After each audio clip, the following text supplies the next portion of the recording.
Welcome, fellow seekers of challenge and triumph, to the SufferSooner podcast. Join us on a journey where ordinary souls embark on extraordinary endeavors. From the relentless grind of gravel to the punishing gauntlet that is triathlon, we've tasted our fair share of suffering.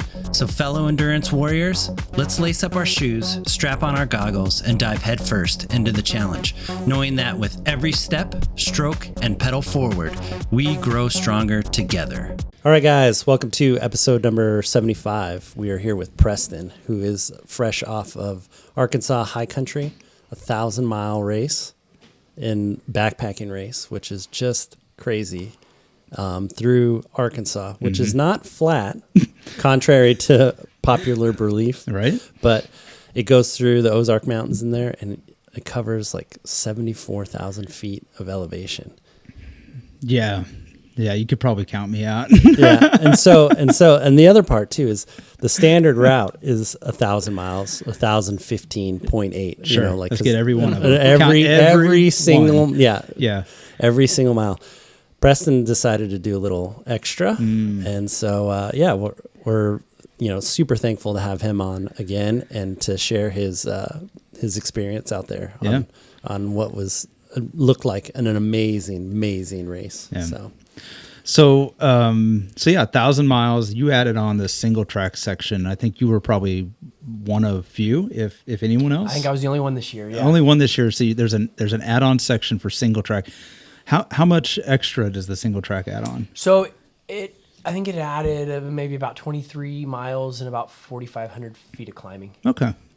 Yeah. So like what is that? So basically 1,050 miles, 1,050 and almost 80K of climbing. So yeah, and that's a ton. So we had you on when you did Flint Hills Ultra, and we talked a lot about your the single speed setup you have. Did you run the same setup? Same bike, same bags. I got a new front bag for my sleep kit. But yeah, definitely an easier gear. Okay. I did 34:19. Okay. I think I was 34:16 for Flint Hills Ultra. Okay. Yeah. And so we talked a lot in the first time we had you on about the craziness that is single speed. So when you said you were going to do this, I'm going, all right. So 1050, 80K of climbing. I mean, it's just out of control. So how do you break something like this up? Because it's got to be different than the Flint Hills Ultra, I would think. Like, and maybe it's not. Maybe you're going to tell me, no, just break it up the same way. But I'm just curious, like, how did you sort of tackle planning this type of an event? I mean, after the first day or two, you kind of, it's all, you're just playing it by ear, doing what you can. But I kind of had a couple places that I thought, maybe I wanted to get to on night one. But after that, I'm kind of, sometime during the day, kind of looking, what am I, how am I doing? Where do I want to get to? And a lot of times it's just like, you're riding and you're getting tired, and it's like, that looks like a good place to sleep. This is good. I'm gonna pull over here. I did a few. I love getting in a park and sleeping on a wooden table. Okay. That's so ideal. Yeah. I got kicked out of one. Really? By a ranger. Okay. And then another one came to kick me out, and then I told him about my race, and he thought it was so awesome, but he just had me kind of like move back in the park. But I'm curious. So you gotta tell me about the guy that kicked you out. So you're like, it's not like you're sleeping like at 10 o'clock in the morning. You're like sleeping at night. Yeah. So it was the single track section took me an entire day. That was my day 3. Okay. Yeah. It was 70 miles. There was a little section of pavement in between to go through Mount Ida, so to get food and resupply and all that. But that was an entire day to get through 70 miles. Yeah. So it was, and it was the latest I went. I think I got out of the trails at like 4 a.m. Okay. I was sleeping, sooner than that all the rest of the nights, but I like didn't want the single track to take me any more than a day. So I got out of the single track, and then I came around this dam, and there was a little park with a shelter and tables, and there was actually some outlets too. So I laid down, and I maybe got an hour and a half, 2 hours, and then it was like the sun was coming up, and a ranger came, and I think he came kind of thinking I was maybe like homeless or whatever. Sure, and he kind of told me, I can see that you're not homeless. And I told him about my race, and he even looked up the race. He's like, oh, that's really cool, but you can go. You can move along now. Keep on moving along now. Yeah. So, seems to me that you're losing track position, and you should keep on moving there, son. but the other time was later in the race. It was in Seligman, Missouri. So we went into Missouri just for a short time to get into Seligman and then right back out. Yeah. But there was a park, and I did see that there was like a stage farther back in the park that was it was concrete. So we're laying on the concrete's not nearly as nice as like laying on the, So he came. I had just laid down. I kind of set all my stuff up, and I just laid down. And he came, and he's like, I got a call, about you, and he's like, I can, So I told him about my race, and he was like, that is so cool. I can't believe that's so cool. He's like, I don't want to kick you out of this park at all, but like people are calling. So I was like, well, I saw that stage, back there. Do you mind? And he's like, no, you can go back there. Nice. Yeah. So, but yeah. Yeah. It's like, sir, there's families here trying to enjoy their nice afternoon.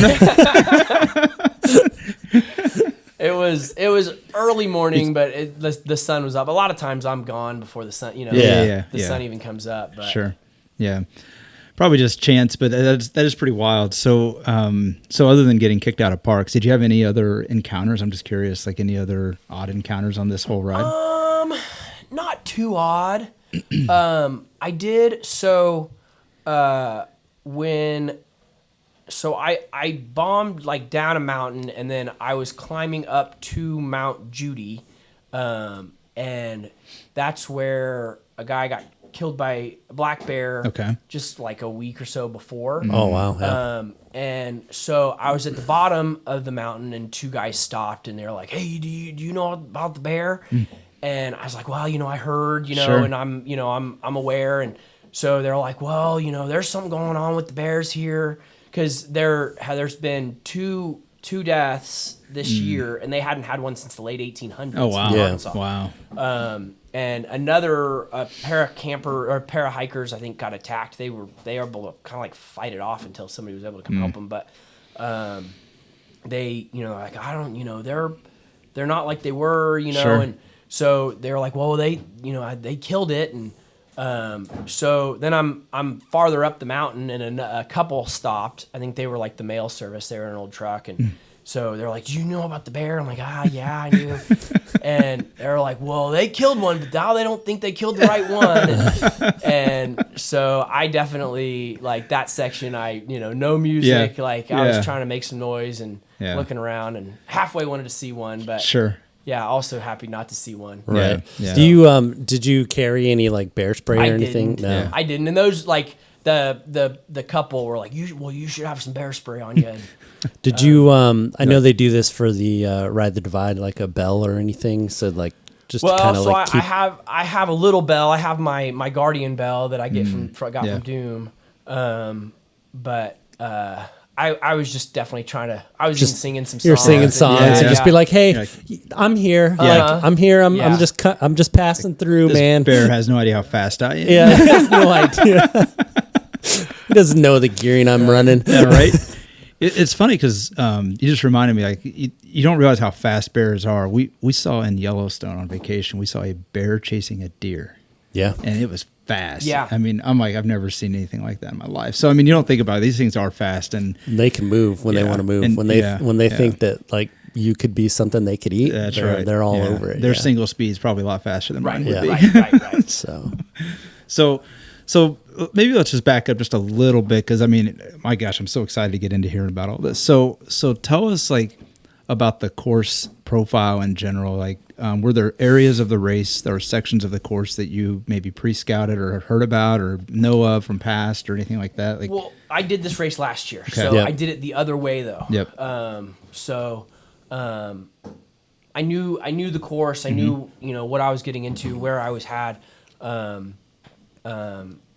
things that I was going to have to deal with. That first day, a big reason I changed directions, the single track and Poteau Mountain. So basically, at like mile 50, we get to the top of Mount Magazine. Okay. And then down, and then you're on Poteau Mountain for like 80 miles. Wow. Zero chance to get water. And it is just chunky and wild and just so hard. It was the last, both years, it was the hardest Okay. part of the race for me. It is where I got like most of my punctures, which was very frustrating. But I left Mount Magazine with like 140 ounces, knowing that like last year it was pretty bad, like Sure. the amount of time I spent without any water. But I was even then, like the last couple hours, it was just tiny sips, just to You're trying to nurse it out. Yeah. Yeah. But How do you handle that? Because I mean, when there's no water, there's no water, right? Yeah. I mean, there's no natural sources of water either. Like there's just no services. It was very dry. So last year it was even drier, but Okay. this year it was still very, very dry. Up north, like in the Ozarks, so that's like through the Ouachita Mountains. Okay. Up north in the Ozarks, it was a little wetter. Okay. And I was really after that, I was able to find water when I needed water, and I kind of just, because of the way like last year went with multiple times going without water for a long period of time, I really tried to always make sure and stock up on water. Sure.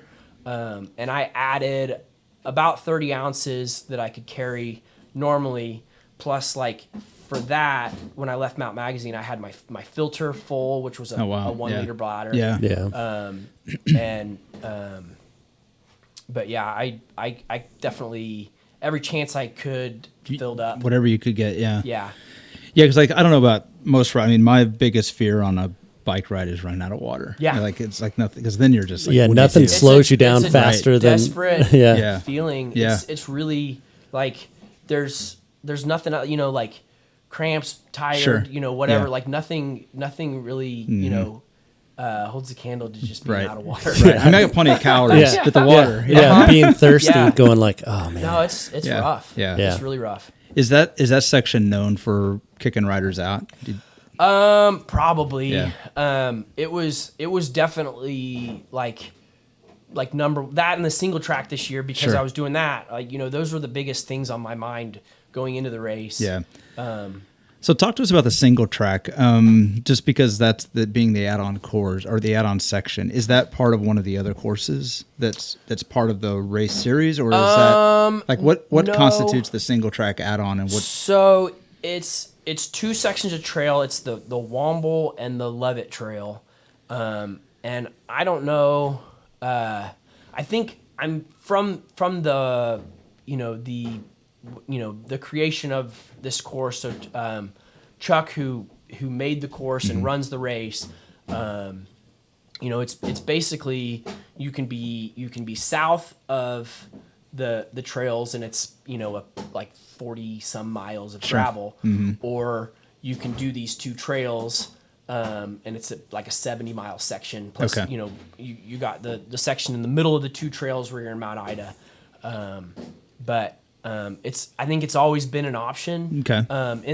There's a book about the route that I've read through, and they've got things written about Sure. every section and all that, and it's a part of the route as an option. Okay. Yeah. So there was a guy last year, a single speeder, who did he did the single track. Yeah. And I just thought that was so cool. Yeah. Yeah. And It's like, it just adds a little more to the accomplishment. It's just one of those things like, hey, if I can make this more difficult, why not, right? So Exactly. Yeah. Exactly.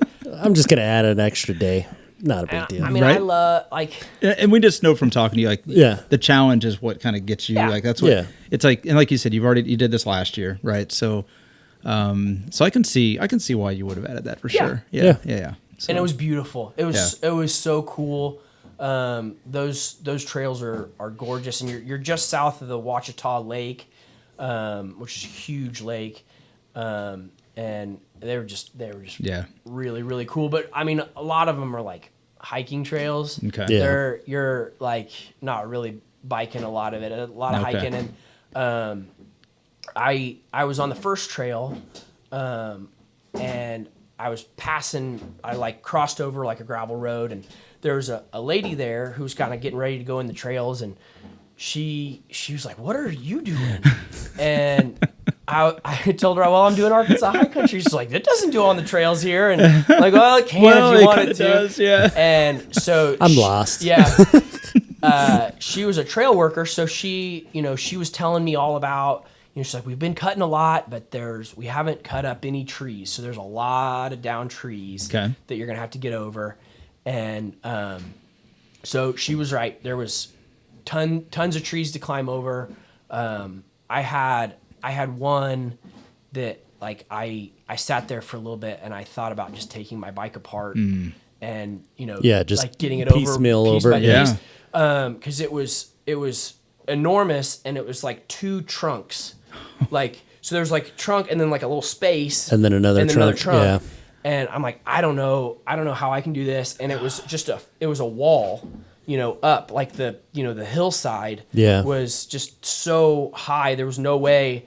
So I just went back, until I could get up and then kind of just, bushwhacked through. And then when I got to the other side, I basically just like dropped my bike onto the trail from above and like, I hope you don't break. Right. And this is the race. Yeah, good luck. Good luck. So that was pretty wild.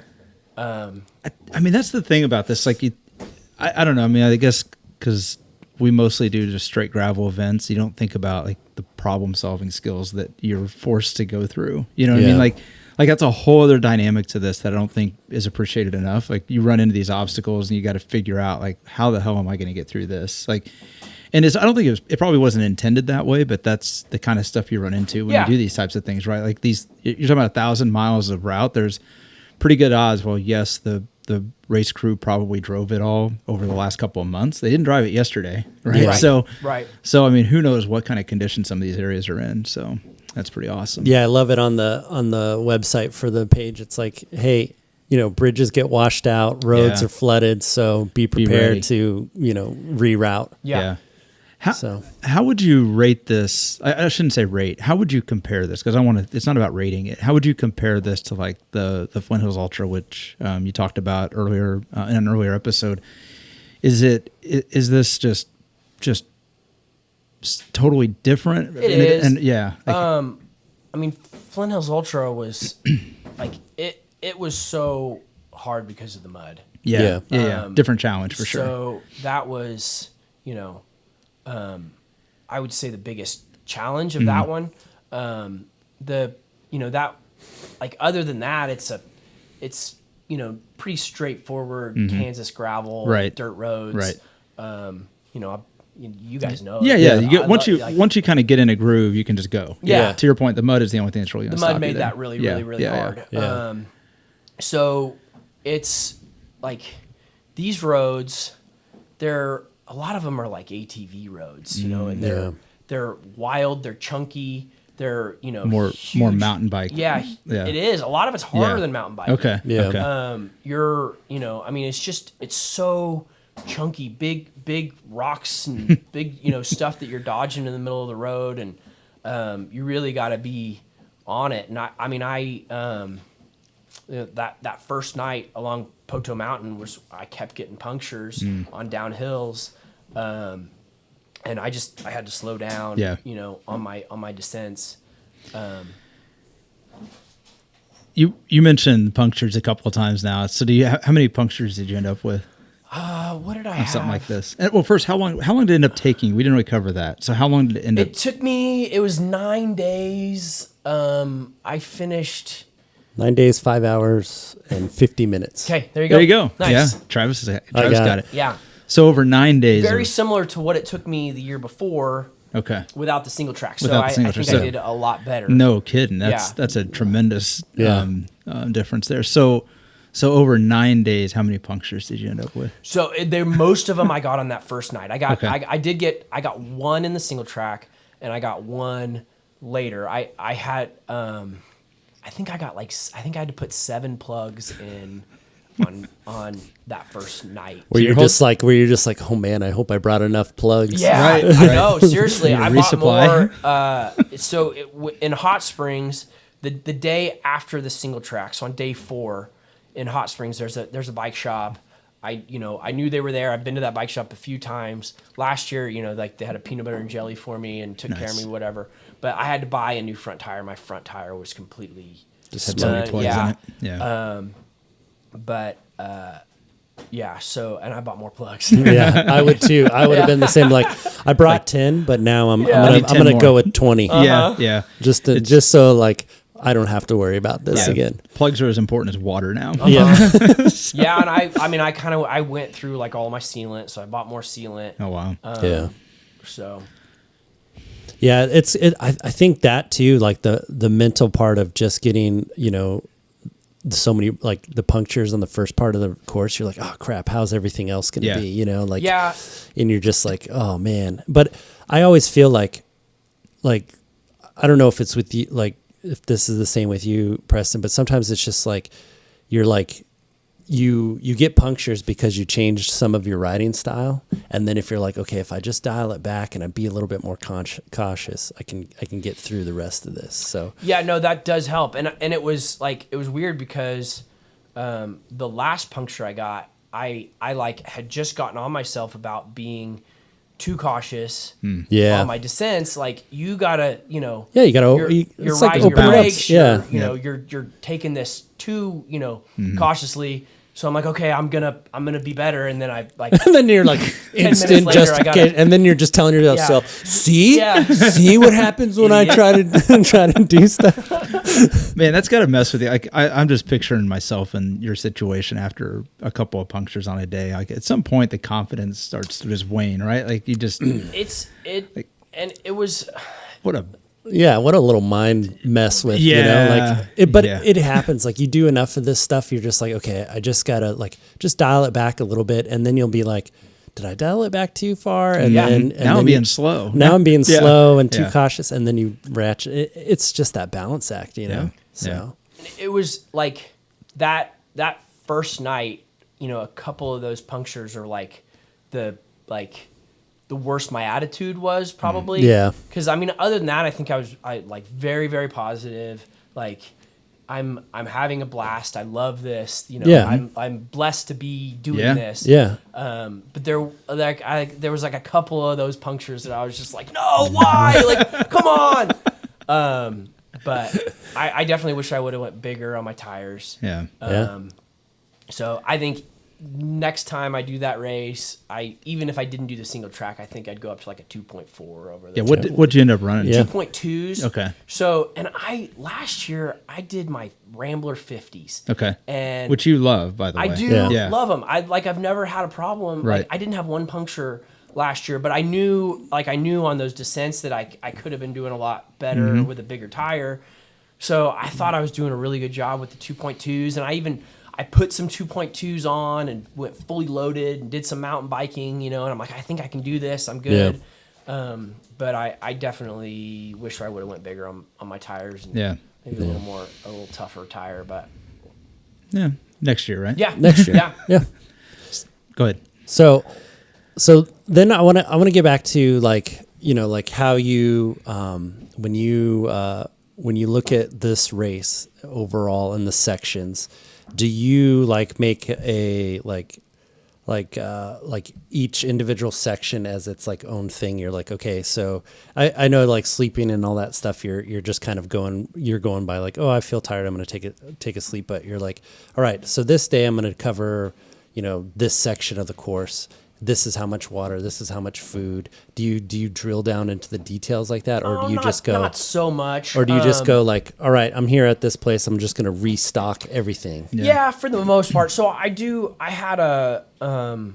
had sheets, typed out and like just laminated with whatever packing tape, with all of my resupply. Okay. Anything, and even like watering holes, like creeks or whatever that I knew of that I could get some water, or places that I can get food and all that stuff. So I had all of that written, plus all my one kind of fun thing with this race is there's these selfie points. Yep. So I tried to make that as weird as possible, but we're gonna show some. Yeah, we're gonna be showing yeah. that. So you're gonna see if you're watching the video now and you like see the Preston and he's doing weird stuff. It's because he had to. He had to. Yeah, it was required. It was required. It says it on the thing. That's right. So I had like cue sheets with all of my resupply, all of my selfies, all that stuff. Yeah.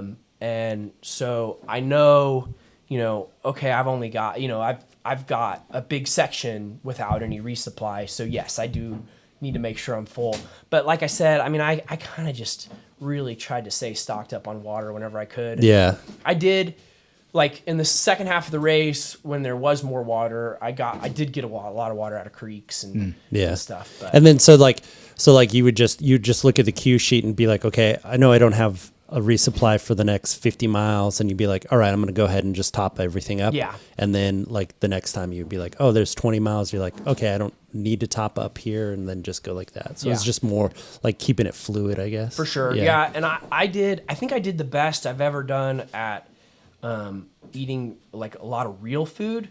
Every time I, was at a cafe, like, a cafe or a restaurant or whatever, I got grilled cheeses to go or quesadillas to go or whatever they had to go. Anything that I could stuff on my bike somewhere, chicken tenders and tots and all that stuff in my pockets. Yeah.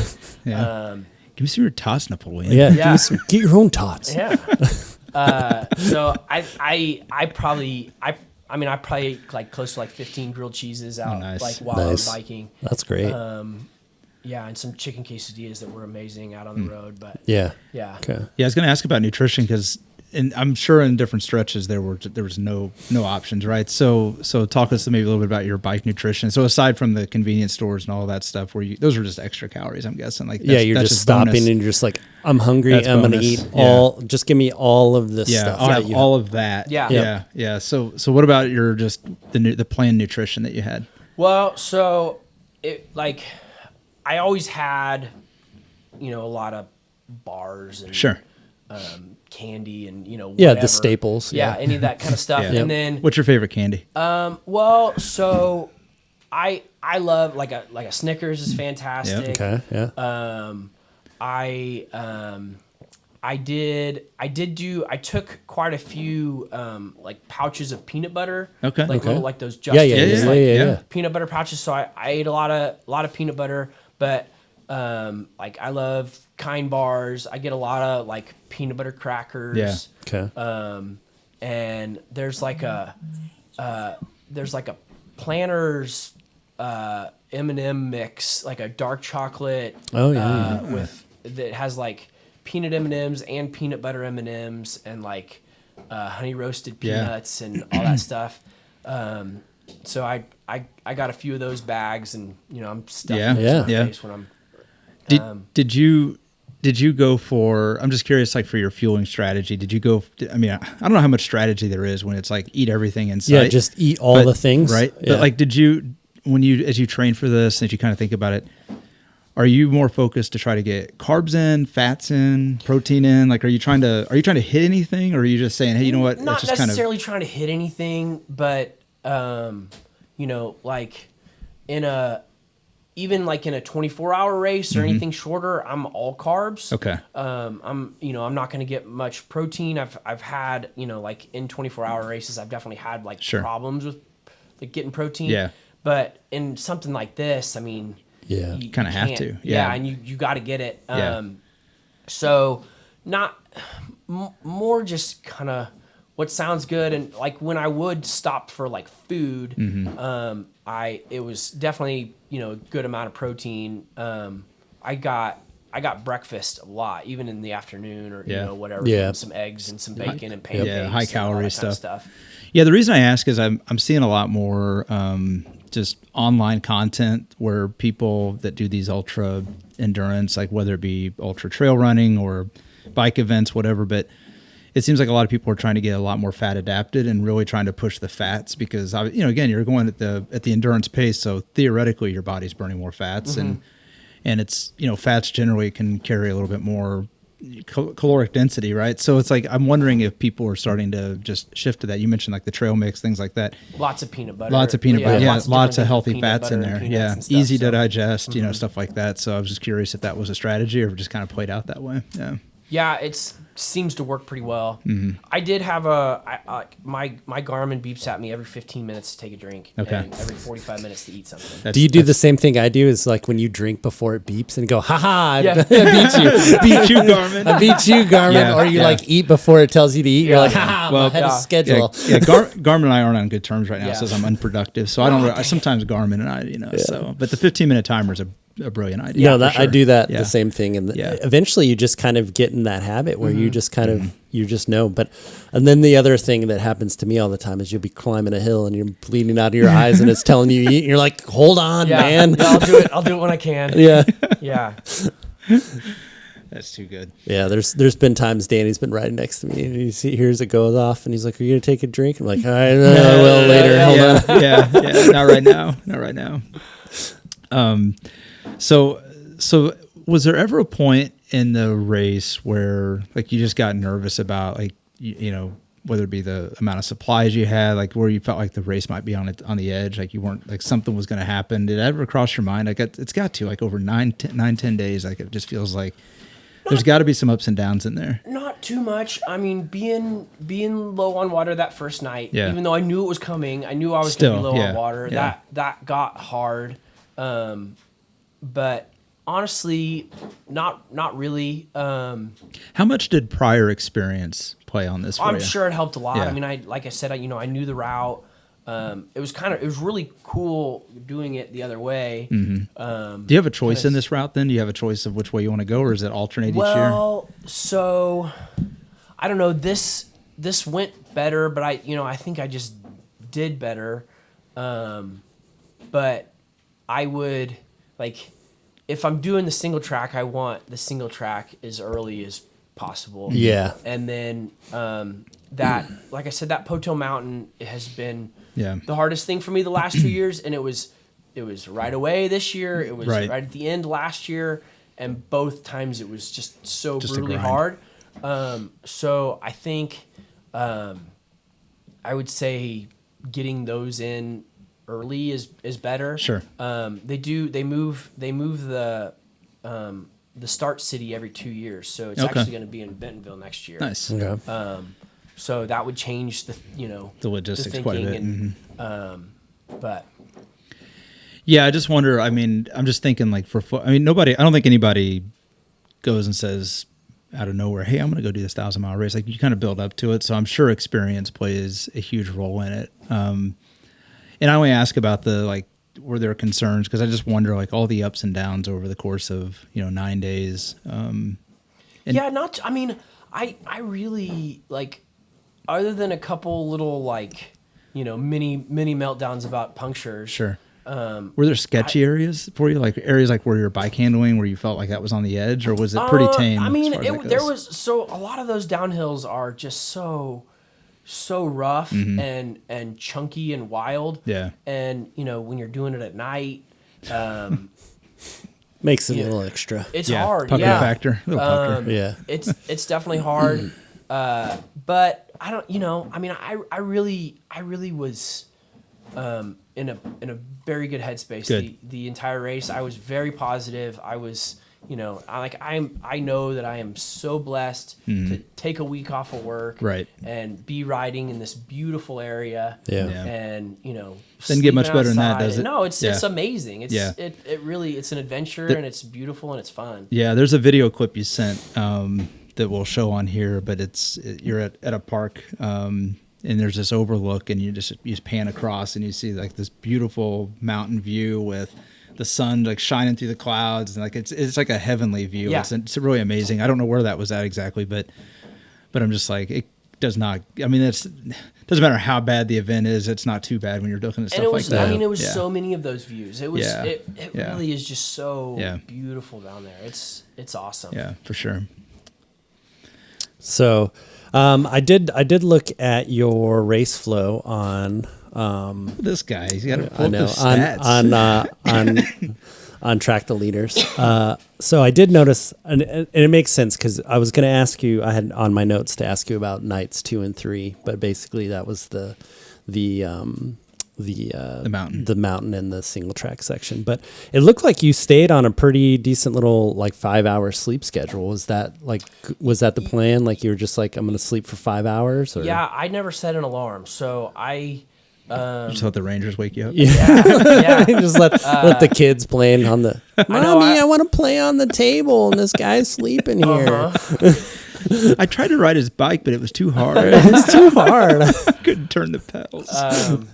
But yeah, no, I didn't set any alarms this year. I just was that a conscious effort? Yeah, You're just like, I'm just gonna. My body will tell me because you do like you wake up and it's like, am I up? Right. Right. Or If do I I need some more? Yeah. If I can fall back asleep, great. But usually like you wake up and it's like, okay, I know it's time to go. Yeah. So. Yeah. That Ranger's looking at me again. It's time to go. It's the 4th time he's been through here. Right. I was just looking at like, comparing it to, the race leader, the single speed leader, Tanner. Yeah. And, Good friend. he looks like awesome. he did like a 6-hour sleep schedule, but, it was, so I was just wondering if that was just like planned out or you were just like, I'll just get up when I get up. So Yeah. I kind of let my body tell me when to go. And comparing it to, Flint Hills, was it, I don't think you said you didn't set an alarm for Flint Hills either, right? I don't think I did. So I think this is the way and moving I forward. was setting an alarm last year for high country. Yeah. And I probably didn't sleep enough. So yeah, I kind of just, and so, some of those sleeps were 4-ish or a little bit more. But yeah. Yeah. Yeah. I mean, that's another thing that you don't think about when us mere mortals don't think about it's like, how long are you going to sleep? Are you going to sleep for an hour or 2 hours? Oh, man, I'd be out for 10. Oh, I'd be done. I'd be like, nah, I'm going to sleep in. That Ranger would be like, dude, you've been here for 3 days. You gotta go. But no, I think, I follow Tour Divide and all that kind of stuff. And I'm super fascinated by all of this stuff. And I just, I just wonder, like, it seems like the people that, get more sleep or that more consistent sleeps and tend to do better. And it looks like it paid off for you in the later stage of the race because it shows your speed and consistency, and it just shows that you're just laying down a block, sleeping, laying down a block, sleeping, laying down a block, just going through it. So, I was just wondering if there's any forethought. But is that a function? Is that a function of your training? Did you train in a way that would like, hey, my body just 5 hours, or is it just like, hey, that's just how it worked out? Like, I'm just curious. Like, I mean, normally I'm pretty obsessed about trying to get 9 hours of bed so I can get 8 hours of sleep. Yeah. Sure. I don't know. I do some bike packing to train. And you kind of get a feel for what you can do. And there were some mornings where it took me a while to wake up. Sure. Just getting around, you're just like, I need coffee. Yeah. Yep. But yeah, because it's not like every day is going to be sunshine and rainbows. It's like No. it's like you get to the point where like, you're doing it and you're kind of going off of muscle memory. Your body's just kind of like, okay, we turn the pedals. Okay, we're just doing this, and then you kind of like finally, eventually, just kind of wake up. Right. And, you wake up and you're like, oh man, I need something this morning for sure. So, what where's I going to go?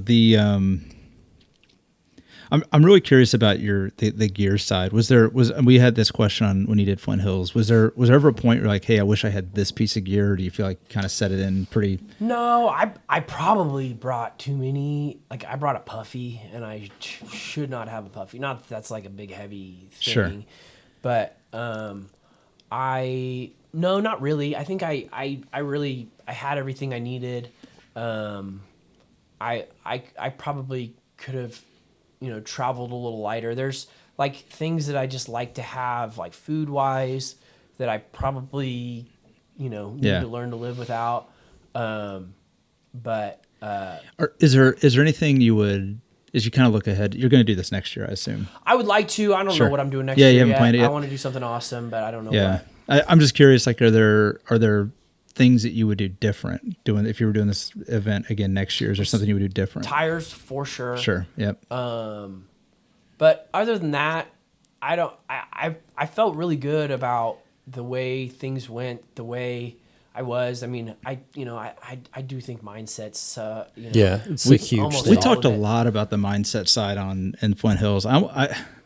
I just feel like when you've gone through something like Flint Hills with the mud and what you dealt with, and just having talked with you so much about that, like I feel like once you've gone through that, I'm not sure anything could break you after that. Yeah, you know what I mean? Like it makes things easier to yeah. know, I got this. Like, Yeah. this is You just fun. you just This is reach good. back in your little memory bank and go, well, at It's least not I'm that not bad. walking 20 miles in the mud. In the mud. at least I didn't Yeah. spend an hour cleaning my bike to turn a To corner. turn the There's corner, to go down another muddy road. Exactly. Yeah. It's so true. Yeah.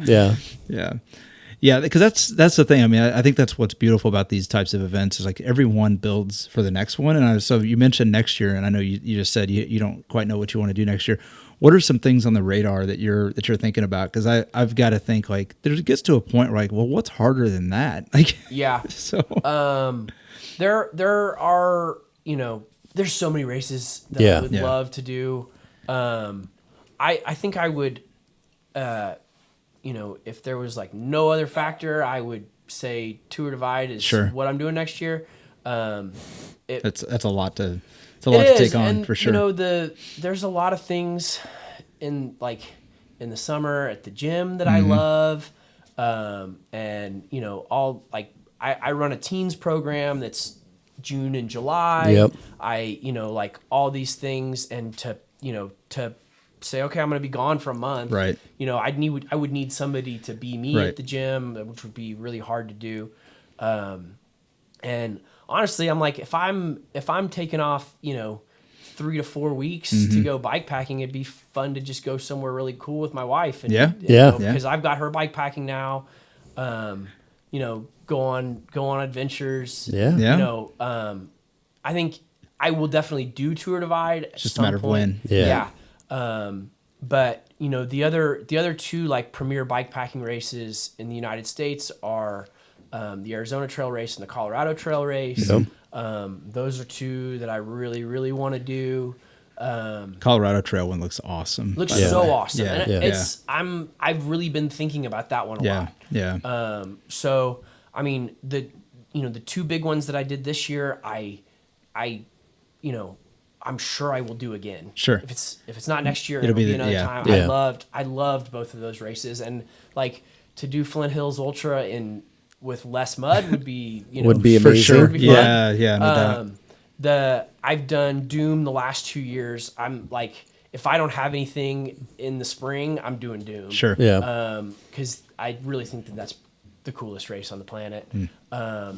But the 24-hour race we did in New Mexico was a blast. I've already got, my friend that we did that with is like, are we doing that next year? I want to do it. My wife wants to do it now.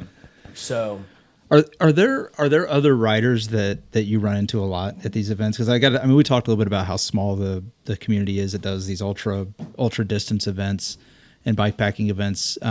Did you see a lot of riders that you're familiar with? Well, for sure. So Tanner, who you Yep. talked about, we've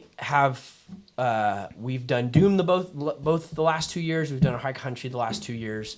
I've beat him at Doom both times. He's beat me at high country both times.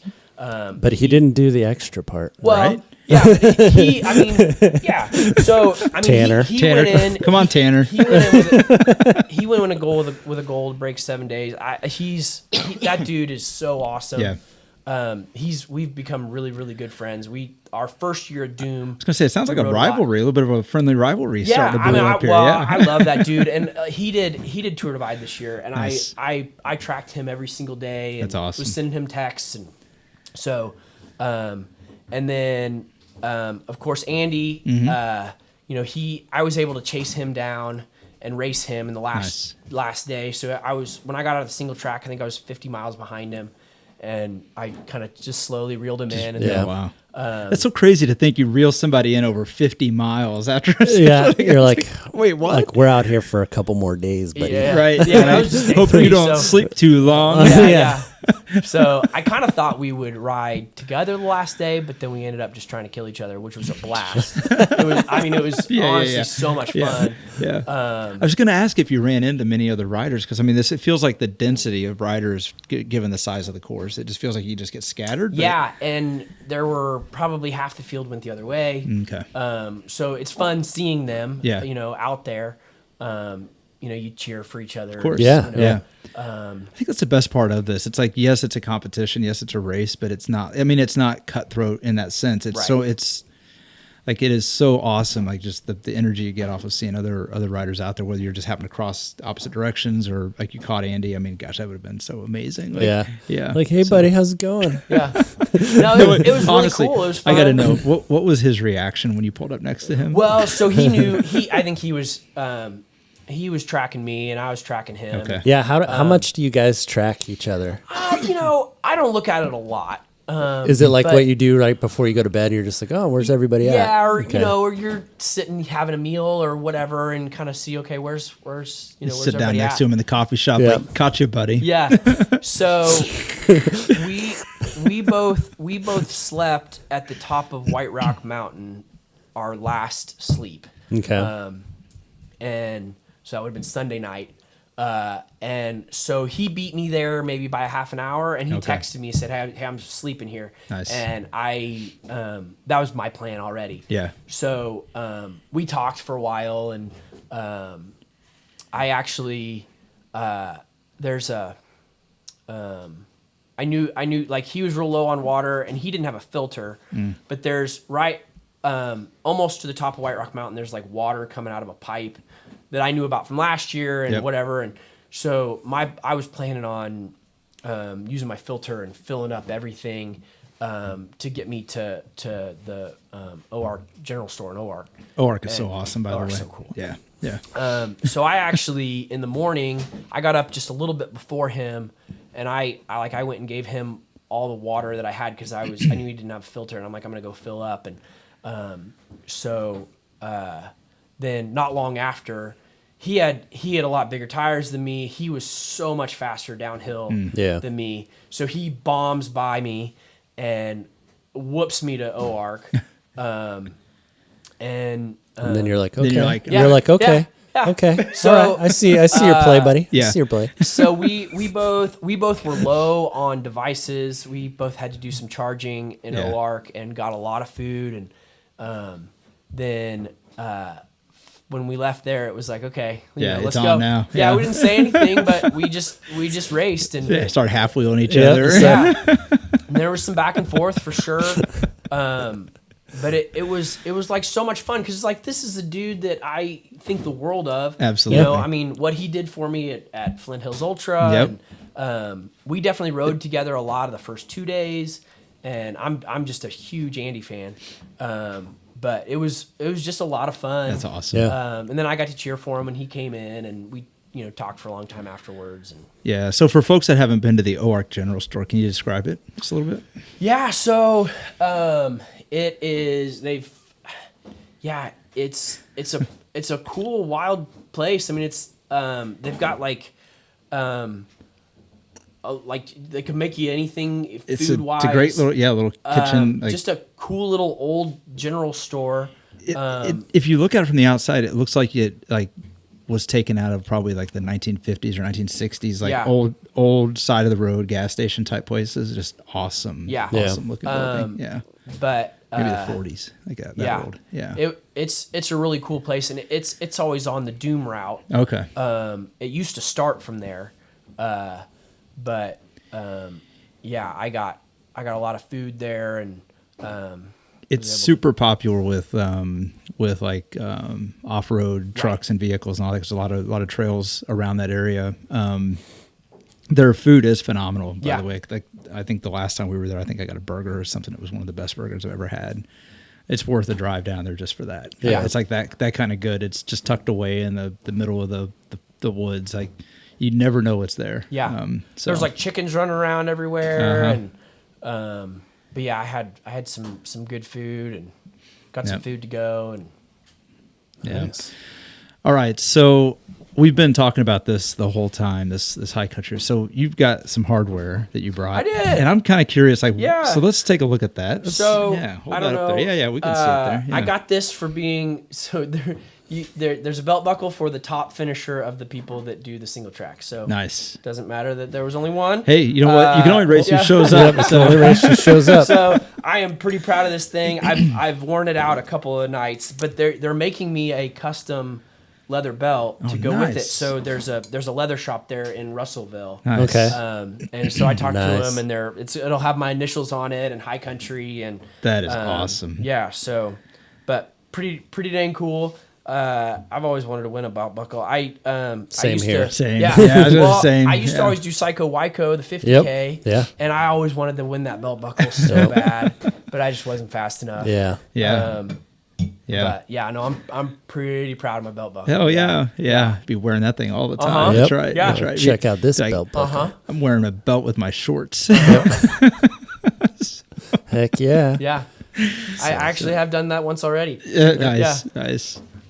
So last time you were on, we talked a little bit about your some of the things you do outside of biking, and we talked a little bit about your gym, but maybe just refresh everybody on your gym and kind of what you do outside of cycling and all that good stuff. Yeah, so it Solution One CrossFit, it is such an amazing place, such a great community. It's really fun, like with these events, because everybody tracks me, and they're so excited for me, and I'm excited for them for all the things that they do. But we're a CrossFit gym. We have we've got a lean fit program that is extremely popular. It's like CrossFit, but we take away all the intimidating things. Okay. And it is probably more cardio, no Olympic lifting, no like high level gymnastic stuff, and it's just awesome fitness, which is a blast. I have my endurance program, Explosive Endurance, that I started in 2015. That's just all about building the engine.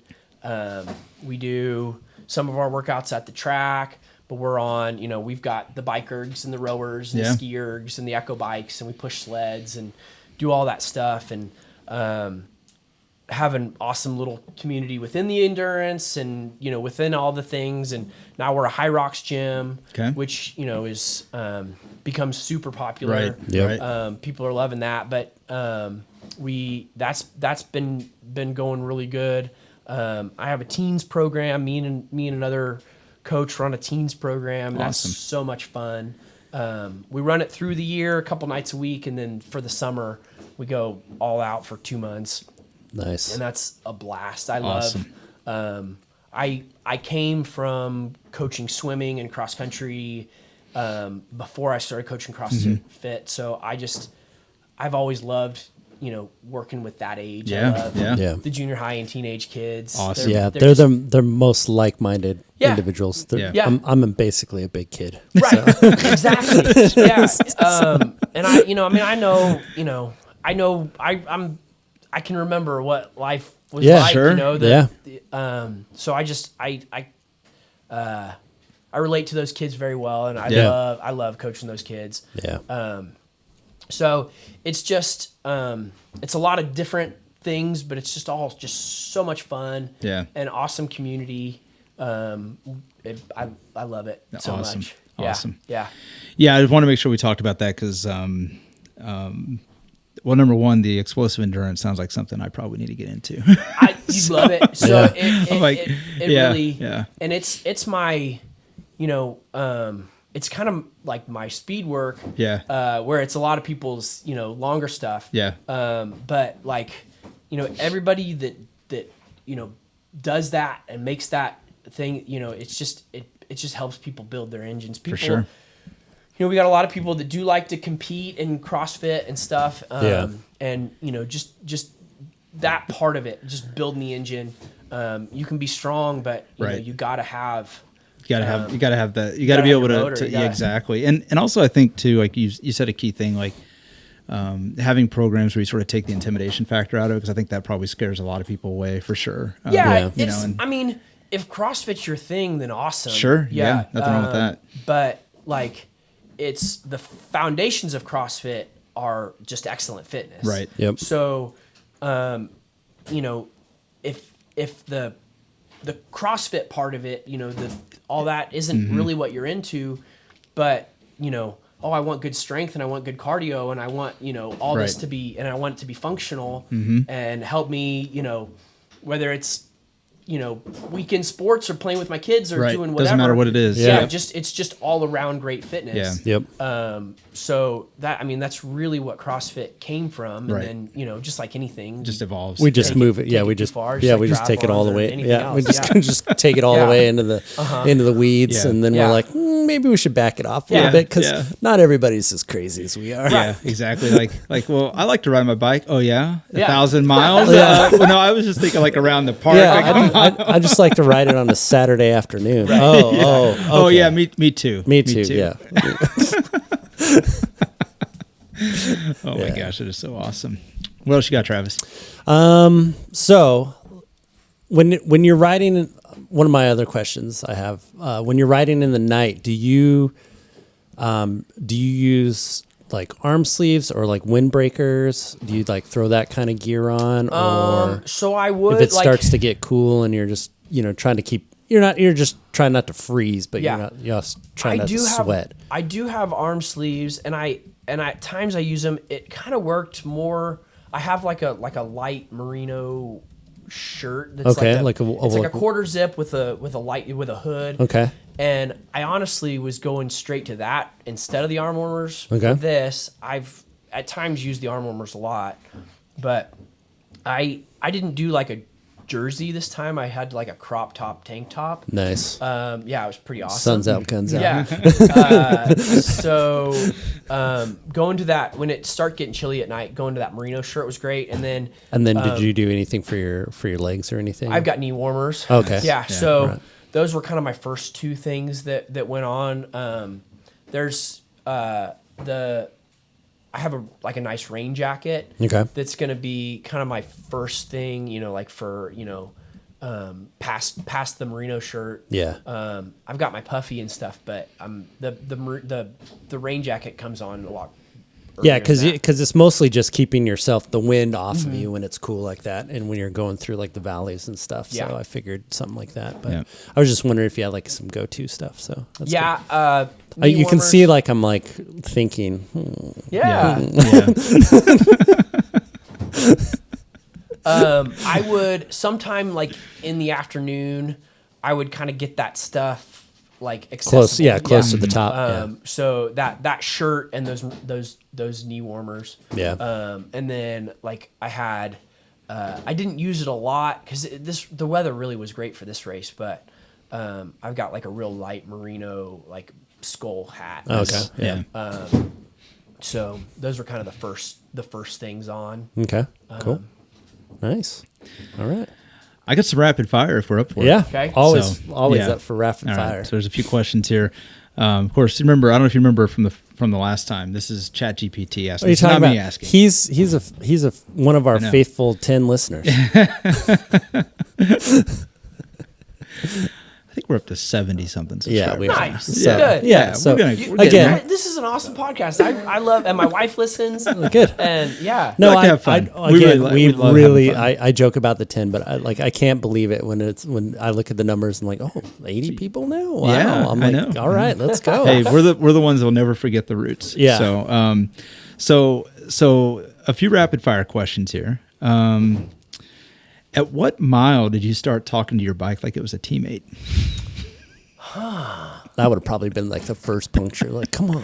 Yeah. Probably, Come on, man, we gotta get to this probably Some game. of that. Yeah. Come on. Hold on. No more punctures. Get back in the fight. Let's go. I can't handle this. Brush it off. Come on.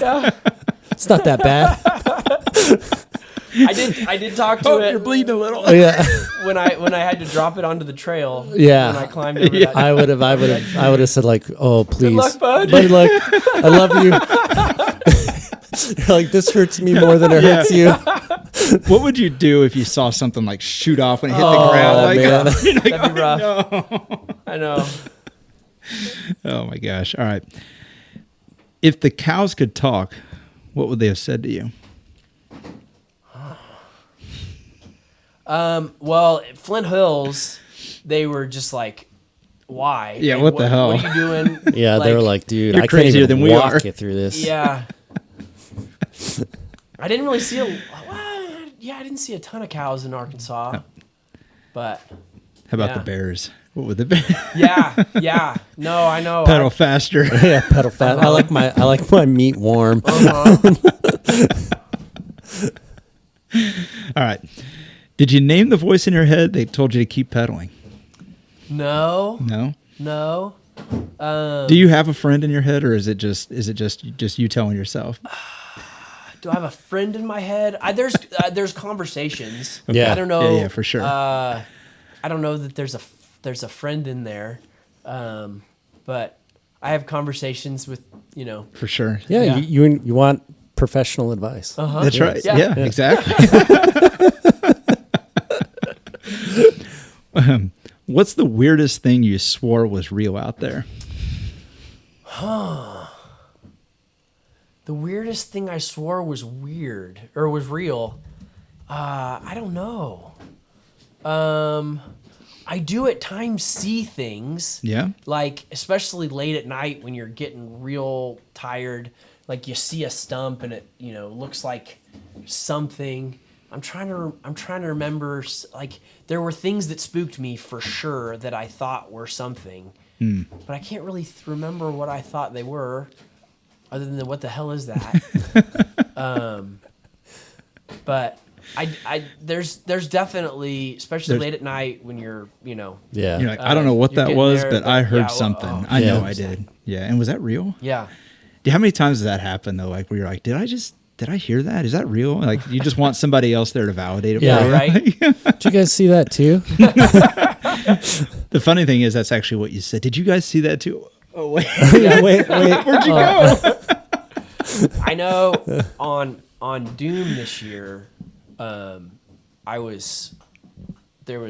we bombed down and we were like down in this hollow for hours and hours, just crossing creeks in the middle of the night, and it was way too cold to sleep down there. So I wasn't going to sleep until I got out. So I'm finally getting out. I'm climbing up and I'm so beyond tired. And I kept, like, I would be walking and I'd just stop and I'd fall asleep, like just kind of just standing there? Oh, And wow. I would wake up because I was having a conversation with somebody that wasn't there. Oh, wow. Nice. that I was love pretty those wild. types of stories because that's Yeah. when you know you're going to the limit. You Yeah. know, like you're dipping pretty deep for that. Yeah, Yeah. that's Yeah. crazy. I am talking out loud to somebody that is not Yeah. there. Yeah. Yeah. All right. Last one. If your chain could tell one story from the ride, what would it be titled? Well, I don't know if you saw pictures of my chain. I saw pictures. It was pretty saggy by the end of that Oh thing. my It gosh. it should have been tightened, but that chain went through it. It was pretty stretched out. What was the question again? It said if your chain could tell one story from the ride, what would it be titled? What would be titled? Yeah. Or you can just tell you what the story is. That's fine too. We take the story. Man, it's something about stress or strain or too far. I'm glad that thing never popped off because it was awfully loose when I finised that thing. Yeah, I mean that's the thing. You probably don't carry an extra chain with you, right? You carry links. No, I'm sure, I but carry not, some links. But yeah. I probably at some point should have tightened that thing up, but you get to those last couple days, you're like, I hope I didn't have a rear brake pad for the last at least half of the last day. Wow. Yeah. And I don't know if I sent that picture to you, but when I took my pads off, like I was literally like burning metal into the rotor. They were just done. Pretty cooked. Yeah, I mean that's the thing. So that chain, I'm imagine it's retired now. Yeah. it hangs on and a it was wall brand now. new for the race. Sure. Yeah, it was. It went through it. Yeah, it definitely went through it. Yeah, for sure. Yeah, I don't see the chain picture, but yeah, I could imagine it was pretty ragged for sure. So. Any other mechanicals other than the punctures? No. No. And the tire and the tire replacement. So new tire. But yeah, everything else held up pretty well. Yeah. All right. So, a question I like to ask: what's the advice you would share based on anything you learned from this race? What's the advice you would share with somebody that's getting ready to do this event next year? I mean, you gotta enjoy it. Yeah. It has to be fun because what is the point otherwise? Right. I mean, and it is like, it's just so beautiful. It's just so fun. It really is a blessing to be able to go out and do that. You gotta enjoy it. You gotta enjoy it. Yeah. Yeah, I hear you. I mean, that's why we do it, right? Yeah. So, So, anything else? I think that's all I got. Yeah. Anything else you want to tell us about, or anything else popped up before we wrap up? No, I think that's yeah. Well, we really appreciate you coming out again. Course. I mean, this has been awesome. I love hearing about your events and just the experience. I mean, it's like I have to live vicariously through you because I can't imagine doing this. But then, again, it's just like anything else. Like, as time goes on, you're like, well, I couldn't imagine doing what I did last year either. Right. So, but it's really awesome to hear. And I love the fact we can do this, sit down and do this and capture it. And hopefully a lot of people can learn from it as well. Yeah. Yep. So. Thanks for having me. Always love it, Preston. Thank you again for coming on. And go visit Preston at his CrossFit gym. Yeah. Absolutely. Stop in and say hi. Tell him we sent you. So. Yeah, exactly. So good. Cool. All right. Well, thanks everybody for listening, and we'll talk to you later. All right. Thank you for listening to this episode. Please, if you like what we are doing here, leave a like, rate us, comment, subscribe, and share with your friends. It really helps us grow and finds us more SufferSooner squad mates. And remember, when the finish line feels impossibly far away, we don't give up, we push harder, we dig deeper, and we find solace in the knowledge that our suffering is temporary and our resilience is forever.